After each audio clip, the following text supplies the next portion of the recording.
የወንድምህን ሴት የምትመኝ ባለጌ ነህ አንተ። በጣም ባለጌ። ሁላችሁም ባለጌ ናችሁ። እግዚአብሔርን ሁላችሁም በሩታ መስመር ያላችሁ፣ በኤፍሬም መስመር ያላችሁ እንዳለ ባለጌ ናችሁ።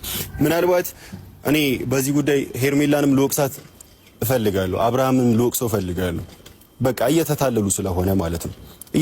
ልክ እንደ ልጅ እንደ ህፃን በቃ ኑ ሲሏቸው ይሄዳሉ፣ ሂዱ ሲሏቸው ይሄዳሉ።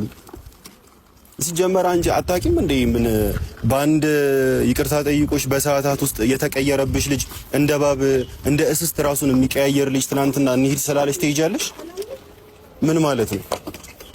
ኢኮ በቃ አላዋቂነት ነው። እግዚአብሔርን በቃ አድጋችኋል ስንል እንዳላደገ ሄርሜላ፣ ጭራሽ አንቺ ለኦዲየንስ ራሱ ክብር አይኖርሽም እንዴ?